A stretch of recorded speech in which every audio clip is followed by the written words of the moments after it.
الحمد للہ رب العالمین والصلاة والسلام علی سید المرسلین وبعد اعوذ باللہ من الشیطان الرجیم بسم اللہ الرحمن الرحیم قل هو اللہ احد اللہ الصمد لم یلد ولم یولد ولم یکن لہ کفوا احد۔ تو جیسے ہم نے پچھلے درس میں توحید کے اقسام یعنی ٹائپس آف توحید، یعنی توحید کسے کہتے ہیں؟ وننس اینڈ یونیکنیس آف اللہ، کہ توحید مطلب عبادت میں اور اس کے صفات یعنی ایٹریبیوٹس میں، اور عبادت اور اس کی ربوبیت، ان سب میں اللہ کو ایک ماننا، اس کو ایک جاننا، اس کو کہتے ہیں توحید، جو کہ کیسے بنا تھا؟ وحدہ سے، یعنی اللہ کو ایک ماننا کہ وہ اکیلا ہے، وہ ایک ہے، اس کے علاوہ اور کوئی نہیں ہے۔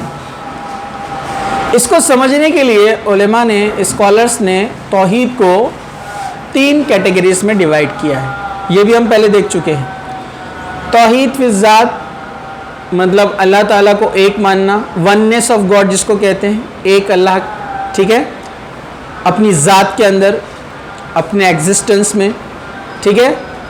دوسرا توحید اسماء و صفات، یعنی اس کے جو ایٹریبیوٹس ہے اور اس کے جو نیمز ہے، اس میں بھی اللہ کو ایک ماننا، اس کے نیمز، اس کے ایٹریبیوٹس ہم کسی کو نہیں دے سکتے، ٹھیک ہے۔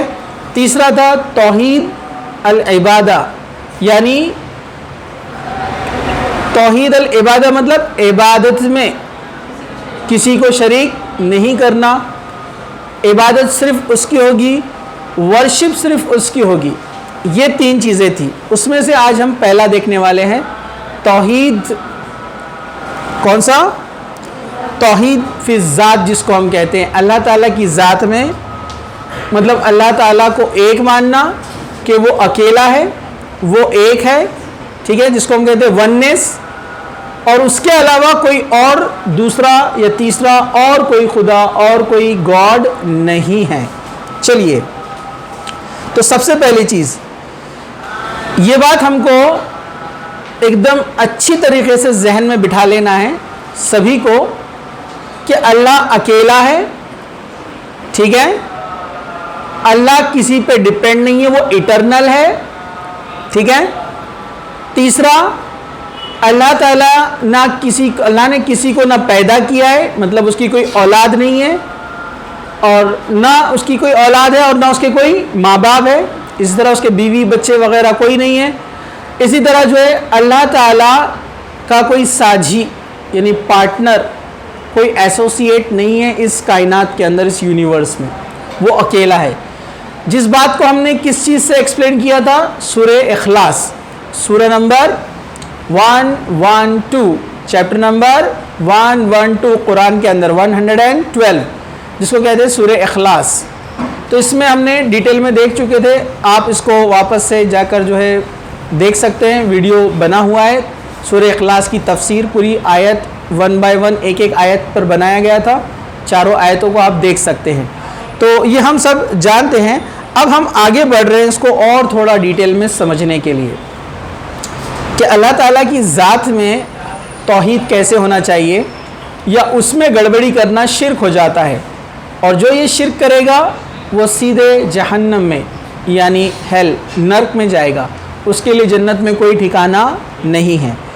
جیسے سورہ اخلاص کا میں ایک مختصر سا مطلب شارٹ میں ایک بار ریویژن کر دوں کہ کہو وہ اللہ ایک ہے، یکتا ہے، ون اینڈ یونیک، اکیلا ہے۔ دوسرا، اللہ تعالیٰ سب سے بے نیاز ہے، مطلب ایٹرنل ہے۔ ویسے جو معنی ہوتا ہے اللہ الصمد، صمد کا جو میننگ ہوتا ہے، اس کا مطلب ہوتا ہے، اس کو ایک ورڈ میں یا ایک لائن میں ہم ٹرانسلیٹ نہیں کر سکتے، یہ اتنا خاص لفظ ہے صمد۔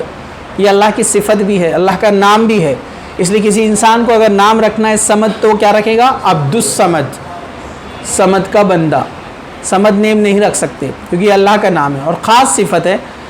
صمد کہتے ہیں ایٹرنل، جو کسی پہ ڈیپینڈ نہیں ہے، نہ اس کو بیوی بچوں کی ضرورت ہے، نہ کھانے پینے کی ضرورت ہے، نہ اس کو کسی دنیا کی کسی چیز کی ضرورت نہیں، کائنات کی کوئی چیز کی ضرورت نہیں ہے۔ تو یہ اللہ کی ایک صفت ہے۔ لم یلد ولم یولد، اور نہ اس نے کسی کو جنا ہے اور نہ وہ کسی سے جنا گیا ہے. ٹھیک ہے، neither beget nor begot، مطلب جو نہ پیدا ہوا ہے نہ اس نے کسی کو پیدا کیا، نہ وہ کسی کی اولاد ہے نہ وہ اس کی کوئی اولاد ہے، اور نہ کوئی اس کا ہمسر ہے.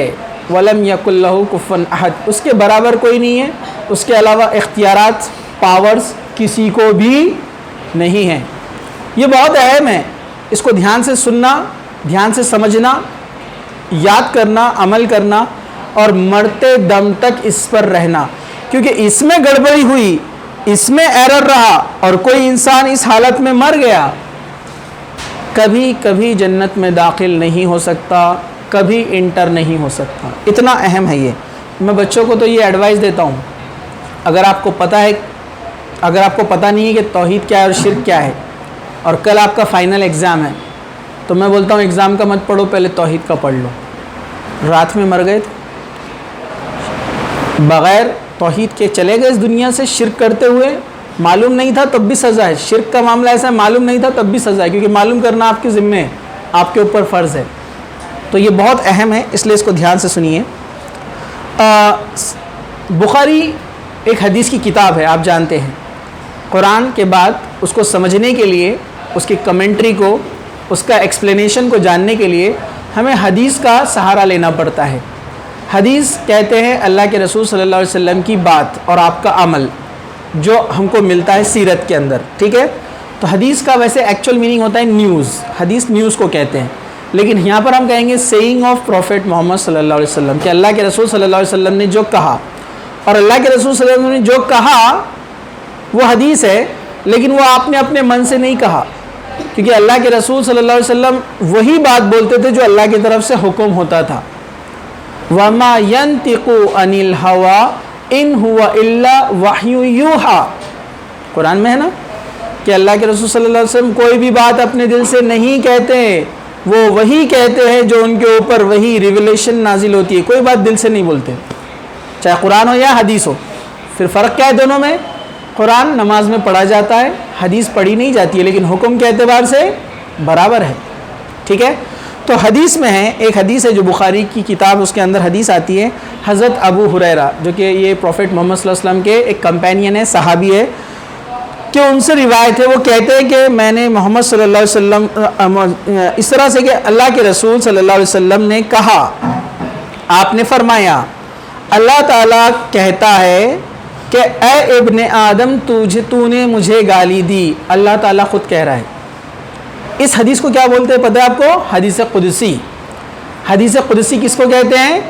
کہ اللہ تعالیٰ کے الفاظ ڈائریکٹ آتے ہیں اور وہ اللہ کے رسول صلی اللہ علیہ وسلم کے زبانی بیان ہوتے ہیں. اس کا جو درجہ ہے قرآن کے برابر ہوتا ہے. اللہ تعالیٰ خود کہتا ہے اس میں، کیونکہ جب بھی حدیث قدسی کو آپ کو پہچاننا ہے تو اس کی شروعات ایسے ہوتی ہے، اللہ کے رسول صلی اللہ علیہ وسلم نے کہا، اور آگے کیا آتا ہے؟ تمہارا رب کہتا ہے اور اللہ کہتا ہے. یہ حدیث قدسی کی پہچان. تو اس میں کیا کہا؟ اللہ تعالیٰ فرماتا ہے، اللہ تعالیٰ کہتا ہے ابن آدم یعنی انسان، ابن آدم نے مجھے جھٹلایا اور یہ اس کے لیے مناسب نہ تھا، اس نے میرا انکار کیا، اس نے ایسا نہیں کرنا چاہیے تھا. پھر کہا ابن آدم نے مجھے گالی دی. اللہ تعالیٰ کہہ رہا ہے کہ انسان نے مجھے گالی دی اور اس کے لیے یہ مناسب نہ تھا، مطلب اس کے لیے سوٹ نہیں کرتا، اس نے ایسا نہیں کرنا چاہیے تھا. اور رہا اس کا مجھے جھٹلانا تو وہ یہ ہے کہ اس کا یہ کہنا کہ اللہ تعالیٰ مجھے ہرگز دوبارہ پیدا نہیں کرے گا. تو اس کا جھٹلانا کیا ہے؟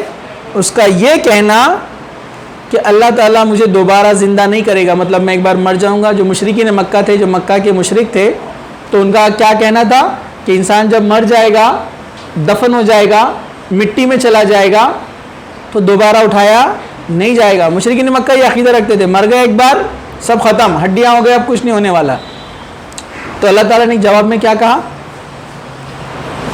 تو سب سے آخر تیرے بعد کوئی چیز، ایک منٹ یہاں پر جو ہے کیا کہا، یہاں پر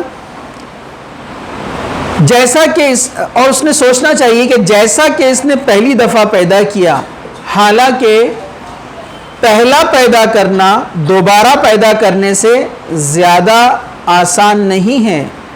اللہ تعالیٰ فرما رہا ہے کہ انسان کیا کہتا ہے کہ اللہ تعالیٰ نے کہا کہ اس کا مجھے جھٹلانا کیا ہے کہ وہ یہ کہتا ہے کہ مر جاؤں گا تو دوبارہ نہیں اٹھایا جاؤں گا۔ تو اللہ تعالیٰ کہہ رہا ہے کہ اس نے سوچنا چاہیے پہلی بار پیدا کرنا مشکل تھا یا دوسری بار پیدا کرنا مشکل ہے۔ مطلب کوئی چیز ہے کہ انسان نے بنائی، ایک کنسیپٹ، موبائل سمجھو بنایا ہے، لیپ ٹاپ بنایا، کمپیوٹر بنایا، تو پہلی بار جب ڈسکوری ہوئی تو وہ ہارڈ چیز تھی نا، دنیا کے لیے اننون تھی نا۔ لیکن اگر پوری دنیا کے موبائل، لیپ ٹاپ وغیرہ ختم کر دیے جائے اور دوبارہ بنانے کے لیے کہا جائے تو آئیڈیا تو ہے نا، آسان ہے نا۔ تو کوئی بھی چیز سیکنڈ ٹائم بنانا کیا رہتی ہے؟ آسان۔ فرسٹ ٹائم بنانا مشکل ہوتی ہے۔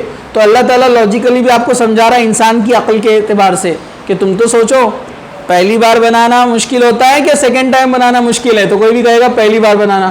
تو اللہ تعالیٰ نے آپ کو ایک قطرے سے، ایک ڈراپ سے بنایا، پیدا کیا، تو اس کے لیے کیا مشکل ہے کہ ہڈیوں سے آپ کو دوبارہ پیدا کر دے؟ امپاسبل کچھ بھی نہیں ہے۔ جبکہ ہم دیکھتے ہیں کہ انسان آج یہ دعویٰ کرتا ہے کہ کسی کا ایک ڈی این اے مل جائے تو اس سے وہ کریچر کو پھر سے بنا سکتے ہیں۔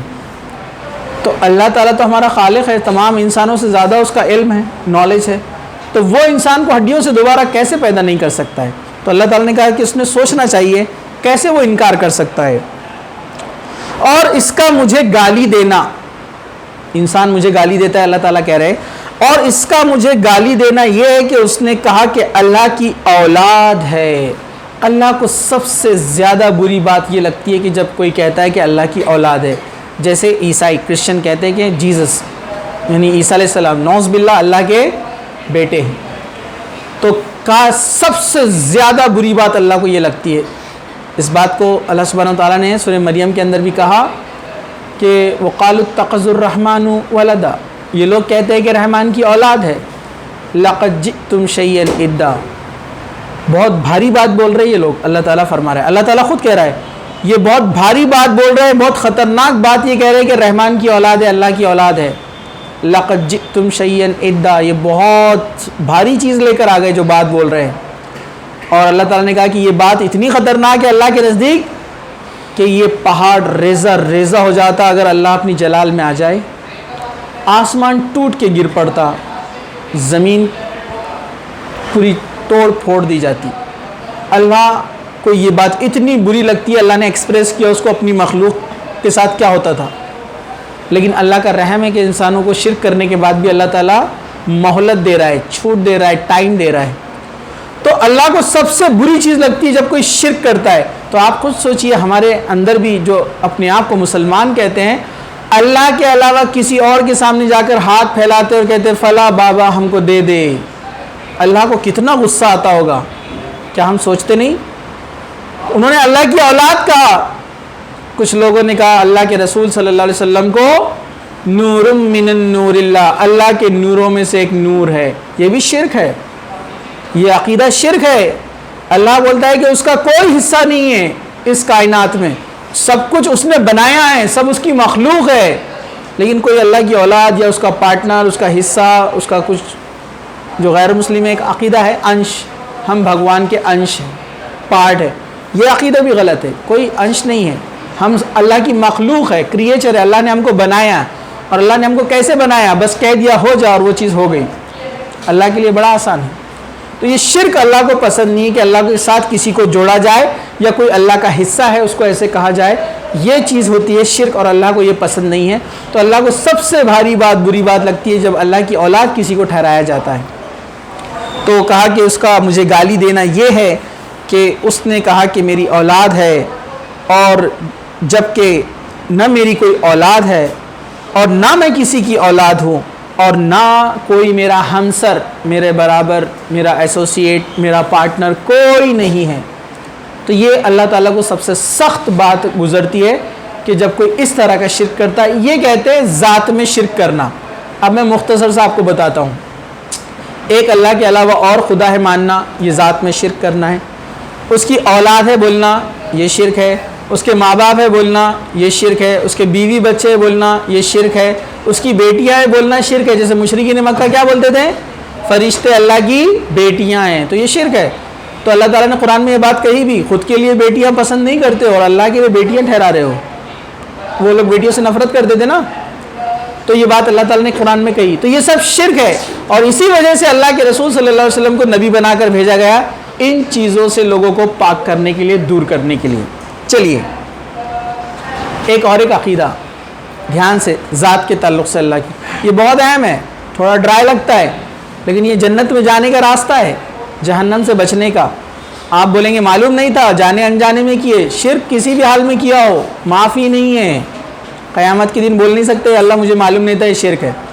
اس لیے دھیان سے سنیے، تو اللہ تعالیٰ کی ذات اول سے ہے، مطلب اللہ تعالیٰ کا وجود پہلے سے ہے اور آخر تک ہے، اس لیے اس کی صفت ہے الاول والآخر، کہ اللہ پہلے سے ہے اور آخر تک رہے گا، یہ اس کی صفت ہے۔ اللہ تعالیٰ ظاہری ہماری نگاہوں سے پوشیدہ ہے، لیکن اس کی قدرت ہر چیز میں ہے، یہ بات کو بھی میں آپ کو بتاؤں گا۔ چلیے پہلے ہم یہاں پر دیکھتے ہیں اس کو، یہ مسلم شریف کی حدیث ہے، بخاری کے بعد جو دوسری کتاب کا نمبر آتا ہے وہ ہے مسلم، ٹھیک ہے، امام مسلم ان کے نام پر ہے، یہ امام بخاری محمد بن اسماعیل، اور یہ جو ہے کون ہے، امام مسلم، ان کی حدیث کی کتاب ہے، اس میں حدیث ہے، ذرا غور سے سنیے۔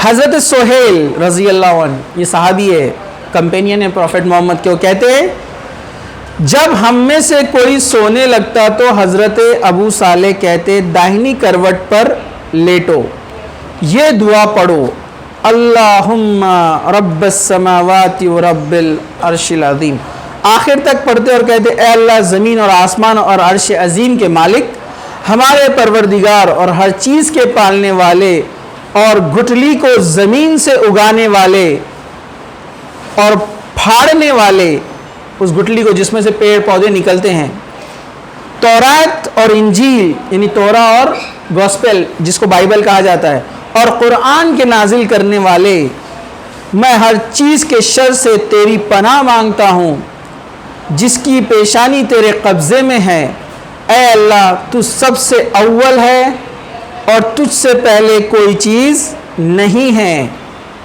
تو سب سے آخر ہے، تیرے بعد کوئی چیز نہیں، تو کائنات کی ہر چیز سے ظاہر ہے، تجھ سے بڑھ کر ظاہر کوئی چیز نہیں، ٹھیک ہے، اور پوشیدہ ہے، تجھ سے زیادہ پوشیدہ کوئی چیز نہیں، مطلب چھپا ہوا، ہمارا قرض ادا کر دے اور محتاجی دور کر دے۔ اب وہ دعا کر رہے ہیں، اس میں پہلے اللہ کی تعریف کی، ہمیں غنی بنا دے، مطلب مال وغیرہ دے۔ تو ابو صالح یہ دعا حضرت ابو ہریرہ رضی اللہ عنہ سے اور وہ رسول اکرم صلی اللہ علیہ وسلم سے روایت کرتے ہیں۔ اس حدیث میں ہمیں کیا پتہ چلا؟ ایک تو بہترین دعا پتہ چلی، اللہ کے ناموں سے، اس کی صفات سے جب کوئی دعا کرتا ہے وہ دعا رد نہیں ہوتی ہے، ناموں کا وسیلہ کہتے ہیں اس کو، یہ دعا رد نہیں ہوتی ہے، اللہ کی تعریف کرنا چاہیے پھر دعا مانگنا چاہیے۔ دعا میں جو اہم چیز آئی وہ کیا تھی؟ اللہ اول سے ہے اور آخر تک ہے۔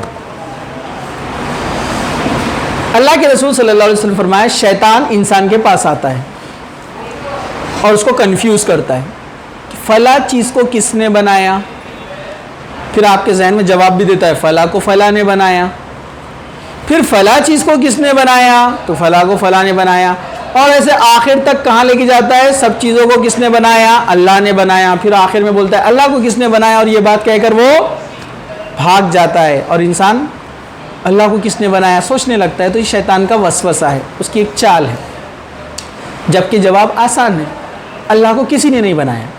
کیسے؟ جواب کیسے؟ کیونکہ اللہ کون ہے؟ خالق، کریٹر، پچھلی بار بتایا تھا میں نے، اور ہم کون ہیں؟ مخلوق۔ اس یونیورس میں جو کچھ ہے سب کیا ہے؟ مخلوق، مطلب کریچرز۔ تو خالق بنانے والا ہوتا ہے، اگر اس کو کسی نے بنایا ہوتا تو وہ خالق کیسے رہے گا؟ اس لیے کہتے ہیں کہ اس کو کسی نے نہیں بنایا، وہ شروع سے اور آخر تک رہے گا، اور اس نے سب کو بنایا ہے۔ اور افسوس کی بات ہے جس کو اس نے بنایا ہے وہی مخلوق سوچنے لگی اور اس کا انکار کرنے لگی کہ اس کو کس نے بنایا۔ تو یہ شیطان کا وسوسہ ہے۔ تو اللہ ہمارا خالق ہے، اس کو کسی نے نہیں بنایا، اسی لیے وہ ہمارا خالق ہے۔ سمجھا آپ کو؟ تو اللہ کو کسی نے نہیں بنایا، وہ شروع سے ہے آخر تک ہے، یہ بات آپ کو سمجھنا ہے. اور سارے پاور، سارے اختیارات کس کے ہاتھ میں ہیں؟ اللہ کے ہاتھ میں ہے. بگڑی بنانے والا، دینج میں سے پودا نکال کر اس کو بڑا درخت بنانے والا، سورج چاند ستارے سب کا ایک سسٹمیٹک نظام چل رہا ہے، یہ سب اللہ تعالیٰ کے اختیار میں ہے.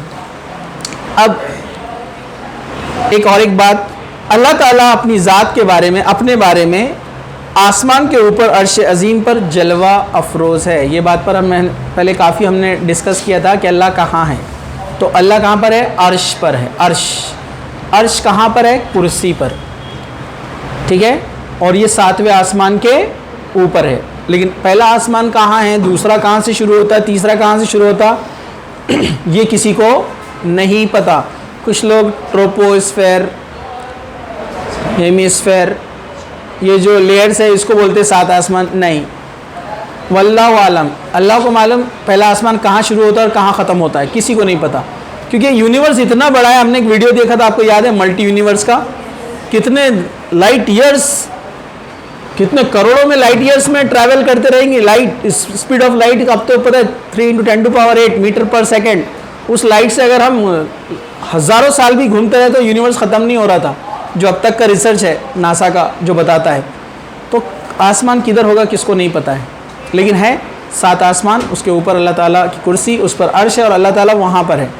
جیسے قرآن میں اللہ تعالیٰ نے سورہ اعراف میں اس بات کا ذکر کیا ہے، هو الذی خلق السماوات والارض فی 6 ایام ثم استوى علی العرش. اللہ تعالیٰ نے 6 دن میں زمین اور آسمان بنائے اور وہ عرش پر مستوی ہو گیا، عرش پر چلا گیا. اور اس کی دلیل یہ بھی حدیث ہے، اللہ کے رسول نے فرمایا کہ جو آخری پہر ہوتا ہے رات کا، تو اللہ تعالیٰ پہلے آسمان پہ آتے ہیں اور لوگوں سے سوال کرتے ہیں، ہے کوئی مانگنے والا؟ تو یہ دلیل ہے کہ اللہ تعالیٰ اوپر ہے. تو اللہ تعالیٰ اوپر ہے عرش پر اپنی ذات سے، لیکن اپنی صفات سے، کوالٹیز سے وہ ہر جگہ ہے. وہ ہمارا درس بھی سن رہا ہے اللہ تعالیٰ. آپ کیا کرتے ہیں اس دنیا میں، کہیں بھی ایک چھوٹا سا پتا بھی گرتا ہے تو اللہ کے علم میں ہے. ایک اندھیری رات میں ایک چٹان کے اندر اندھیرے میں ایک کالی چیٹی پتھر پہ رینگتی ہے، گھومتی ہے، اللہ کے علم میں وہی ہے. ہر چیز اللہ کے علم میں ہے. اسی لیے تو ہم کہتے ہیں وہ سپریم ہے، اس کو ہر چیز کا علم ہے، ہر چیز کا نالج ہے. ٹھیک ہے. تو یہ اللہ تعالیٰ کی ذات ہے، آپ یاد رکھیے. اور وہ عرش پر ہے. تو کیوں بتا رہا ہوں میں، غیر مسلموں میں بھی، دوسرے مذہب میں بھی اور مسلمانوں کے اندر بھی ایک عقیدہ ہے وحدت الوجود. الگ الگ طریقے سے لوگ اس کو ایکسپلین کرتے. کل میں ایک ویڈیو دیکھ رہا تھا، واٹس ایپ پہ آیا تھا، ایک آدمی بولنے لگا نہیں وحدت الوجود عقیدے کی خرابی نہیں ہے، وہ ایک فلسفہ ہے، ایک فلسفی ہے، ایسا بولنا ہے، نہیں بھی مانے چلتا. مانے کیوں بول رہے اب ایسا ہو؟ کیونکہ ان کے پاس اس کی کوئی دلیل نہیں ہے، کوئی پروف نہیں ہے. ساری چیزیں آ گئی نا اب یہ، تو اب نیا گھماتے گول گول گول گول. تو یاد رکھیے ایسی کوئی چیز نہیں ہے وحدت الوجود. جو وحدت الوجود کیا بولتے ہیں، اللہ ذات سے ہر جگہ ہے، مطلب میرے میں، آپ میں، ہر جگہ، زمین میں، یہاں پر ہوا میں، ہر جگہ. تو یہ اللہ تعالیٰ کے تعلق سے کیا ہے، بے عزتی ہے. یہ اللہ تعالیٰ کا مقام اور مرتبہ گھٹانا ہے. اللہ تعالیٰ کو یہاں آنے کی ضرورت نہیں، وہ وہیں بیٹھے بیٹھے سب کرتا ہے. جیسے ہم بولتے ہیں نا، ایک آدمی ہے، پچھلے بار ایگزامپل دیا تھا ہم نے، ایک آدمی اپنا پاور کیسے بتاتا ہے، دنیا کے ایک کونے میں بیٹھا اور بولتا ہے بیٹے یہاں سے کال کروں گا میں، دیکھو میرا اثر کیا رہتا پھر، ہے نا. اپنی طاقت بتاتا ہے نا، مجھے وہاں آنے کی ضرورت نہیں، ایک فون گھماؤں گا کام ہو جائے گا. تو وہ اپنے پاورز بتا رہا ہے. تو آپ اللہ تعالیٰ کو اتنا چھوٹا بنا رہے کہ اللہ کو یہاں آنا پڑ رہا ہے انسان کے دکھ درد سمجھنے کے لیے، اور لوگوں میں وہ سما جا رہا ہے. اس کو بولتے حلول، بولتے حلول، یہ محلول سے آیا ہے، حلول سولوشن مکس، کہ اللہ تعالیٰ کسی کے اندر آ جا رہا ہے. یہ غلط ہے، باطل عقیدہ ہے، رانگ ہے، شرک ہے. جو ایسے عقیدے پہ مرے گا جنت میں نہیں جائے گا. علماء نے کہا کہ وہ شخص شرک پر اس کی موت ہوگی اگر ایسا عقیدہ لے کر مر جائے تو. ٹھیک ہے. تو یہ وحدت الوجود، اللہ ہر جگہ ہے. حلول، اللہ کسی کے اندر سماتا ہے. یہ سب کے سب شرک ہے. اللہ کی ذات اوپر ہے، وہ اپنی قدرت سے ہر جگہ ہے. جیسا پچھلی حدیث میں دعا میں بھی آیا، اپنی قدرت سے وہ ہر جگہ ہے، ہر چیز اس کے اختیار میں ہے، وہ جو چاہتا ہے وہ کرتا ہے. ٹھیک ہے. چلیے آگے چلتے ہیں. سورہ سجدہ کی آیت نمبر 4 اللہ تعالیٰ نے کہا وہ اللہ ہے جس نے آسمان اور زمین کو اور ان ساری چیزوں کو جو ان کے درمیان ہے 6 دن میں پیدا کیا، جیسے سورہ اعراف کی بات کی، سورہ سجدہ کے اندر بھی آیت نمبر 4 میں ہے، اور بعد میں وہ عرش پر جلوہ افروز ہوا، عرش پر چلا گیا، اس کے سوا نہ تمہارا کوئی حامی، کوئی مددگار، کوئی سپورٹر، کوئی ہیلپر نہیں ہے، اور نہ کوئی اس کے آگے سفارش کرنے والا ہے، پھر کیا تم ہوش میں نہیں آؤ گے؟ کسی کی ریکمنڈیشن بھی نہیں چلیں گی، کچھ اسپیشل ریکمنڈیشن ہے، حدیث میں آگے آئے گا، ہم دیکھیں گے اس کو، لیکن اللہ تعالیٰ کسی کی بات اس وقت سننے والا نہیں ہے۔ آپ تو بولیں گے نا سفارش تو ہونے والی ہے نا، اللہ کے رسول کرنے والے ہیں، لیکن وہ سفارش بھی کیسی رہیں گی آپ کو پتہ ہے؟ اللہ تعالیٰ اجازت دے گا اتنے لوگوں میں سے کسی کی سفارش کرو، سب کی سفارش نہیں، کیونکہ کچھ لوگ کو تو اللہ کے رسول خود بھگائیں گے وہاں سے، جو دکھنے میں مسلمان رہیں گے لیکن انہوں نے بدعت کی ہے، اللہ کے رسول کے طریقے سے ہٹ کر طریقہ زندگی گزاری ہے، تو اللہ کے رسول خود کہیں گے فرشتوں کو ان کو ہٹا لو یہاں سے، ان کو دور لے جاؤ میری نظروں سے، ٹھیک ہے؟ چلیے آگے چلتے ہیں ہم۔ تو اللہ تعالیٰ عرش پر ہے، یہ بات ہم کو یہاں پر پتہ چلی۔ قیامت کے دن اہل جنت اللہ کا دیدار کریں گے، قیامت کے دن جنتی جنت میں چلے جائیں گے، جہنمی جہنم، دوزخ والے دوزخ میں، نرک میں، جنت والے جنت میں چلے گئے۔ تو جنت میں یہ سب سے بڑا انعام رہے گا کہ اللہ تعالیٰ کا دیدار ہوگا۔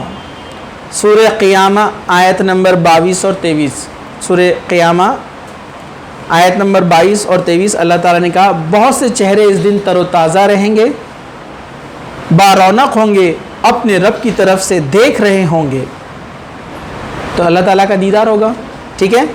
حضرت جریر بن عبداللہ رضی اللہ عنہ روایت کرتے ہیں کہ نبی کریم صلی اللہ علیہ وسلم کے پاس بیٹھے ہوئے تھے وہ، آپ نے 14ویں کے چاند کی طرف دیکھا، فل مون آتا ہے نا، اور فرمایا جنت میں تم اپنے رب کو اس طرح دیکھو گے جس طرح تم اس چاند کو دیکھ رہے ہو، اللہ تعالیٰ کو دیکھنے میں تمہیں کوئی وقت پیش نہیں آئے گا، مطلب جس طرح سے تم یہ کلیئر چاند کو دیکھ رہے ہو نا، قیامت کے دن تم اللہ کو دیکھو گے، اور یہ سب سے بڑا انعام رہے گا انسان کے لیے کہ وہ اس کو دیکھ پائے گا جس نے اس کو پیدا کیا دنیا میں، جس کے لیے اس نے صبر کیا، آزمائشیں آئی، پوری کائنات بنانے والا کون ہے ہم بھی سوچتے ہیں نا، تو اس دن اس کو اس کا جواب مل جائے گا، اس دن وہ دیکھ لے گا جنت میں جس نے اچھی زندگی گزاری ہے توحید پر، شرک سے بچ کر جنت میں داخل ہوگا تو وہ اپنے رب کو دیکھے گا، سب سے بڑا انعام رہے گا۔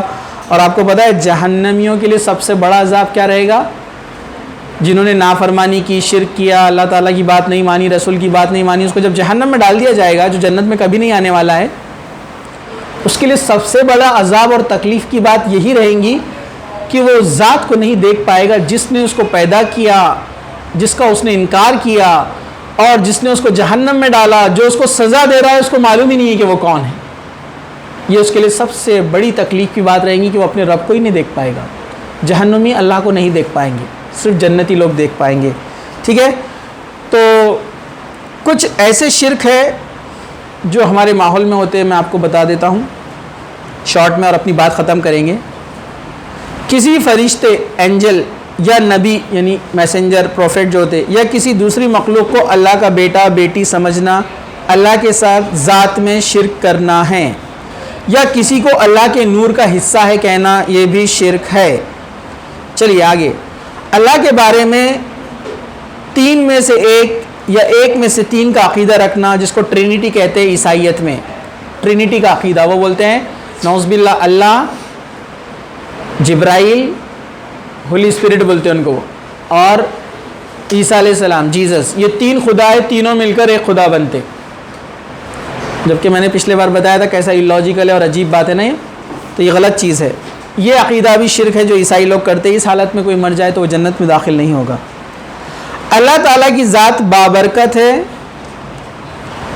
اور کائنات کی ہر چیز جو کچھ موجود ہے، ٹھیک ہے، اللہ نے اس کو بنایا ہے، کائنات کی کسی بھی چیز میں اللہ ہے، یہ عقیدہ رکھنا، ذاتی طور پر اللہ اس میں ہے، پتھر میں، پہاڑ میں، سورج میں، چاند میں، انسان کے اندر، یہ عقیدہ جس کو وحدت الوجود کہتے ہیں، اس عقیدہ پہ کوئی مرنے والا ہے وہ بھی شرک پر اس کی موت ہوگی، وہ جنت میں داخل نہیں ہو پائے گا۔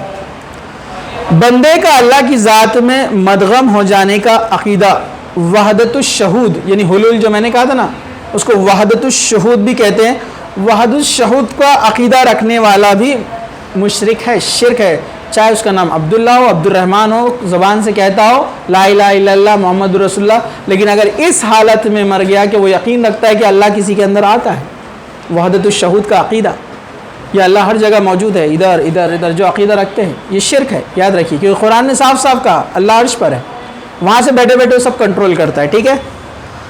اللہ تعالیٰ کا بندے کی ذات میں اللہ تعالیٰ کا بندے کی ذات میں مدغم ہو جانے کا عقیدہ ایک ہے حلول، جو میں نے کہا آپ کو، اس پر بھی ایمان رکھنے والا کیا ہے، وہ کیا ہو جائے گا، مشرک ہو جائے گا۔ اب کیا ہوتا ہے توحید العبادہ، عبادت، اور توحید اسماء و صفات، یہ انشاءاللہ ہم اگلے درس میں انشاءاللہ تعالیٰ اس کو ہم جاننے کی کوشش کریں گے۔ اللہ تعالیٰ سے دعا ہے اللہ سبحانہ و تعالیٰ ہم کو تمام قسم کے شرک سے محفوظ رکھے، جب تک زندہ رکھے، اسلام پر زندہ رکھے، خاتمہ ایمان پر ہو۔ وآخر دعوانا ان الحمدللہ رب العالمین، سبحان ربک رب العزت عما یصفون وسلام علی المرسلین والحمدللہ رب العالمین۔